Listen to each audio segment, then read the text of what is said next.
อวยพรไทยอารมณ์เนี่ยThat's all speakers ยกมือขึ้นมาไปที่มากฮิปฮอปยกมือไปที่มากขึ้นมาไปที่มากฮิปฮอปไปบนยกกระยาแล้วทุกคนเขามีสิ่งที่มันแตกกันเขาบอกเครียดเจ้าดอกเขามาในเมืองนี่ก็ยากเป็นบ้านนอกครับไพ่กันดูถูกเป็นบ้านนอกนี่ก็ยากที่เกินไปแต่เขาก็ต้องทำใจเพื่อต่อหน้าคนเขาย้อนว่าเป็นคนฮักความเพียรฮักความก้าวหน้าถึงได้ขึ้นมาศึกษาตัวที่มหาลัยพอให้พี่น้องพากันจะอยู่ภายหน้ามาใส่เพื่อทุ่มได้ให้ความฝันของเรานั้นได้เป็นจริง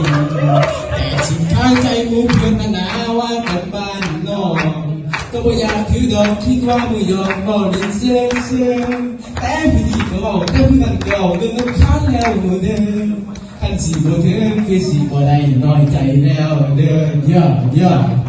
คำบ้านนอกชอบคำบ้านนอกคือว่ามักยอกนะหักลายว่านี่ก็บ้านนอกผู้หญิงก็บ้านนอกคือว่ามักยอกอยู่ได้โว้ยเป็นบ้านนอกมันผิดบ่ได้เป็นบ้านนอกมันเป็นจังไดเป็นบ้านนอกมันเป็นจังไดที่มาบอกให้กันเที่ยวว่าฮะเป็นไฮโซแล้วมันดีบ่ได้เป็นไฮโซแล้วมันเดินกันไหนเป็นไฮโซมันเป็นจังไดคือมาบอกให้กันเที่ยวว่าฮะโอ้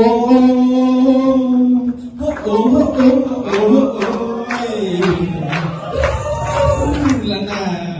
เศร้าบ้างนะไอ้ใจเป็นสินค้าและคนเขาเนาะเพราะว่าจะอยู่บ้านนอกหรือว่าในเมืองคุณค่าของเขามันบริวัติที่ว่าขนาดนี้สักทั้งที่คมจะยังไงมันวัดที่จิตใจว่าเขาเกิดมาแล้วเขาสั่งเลยบอกคุณค่ายังไงกับโลกใบนี้เขาเข้าใจ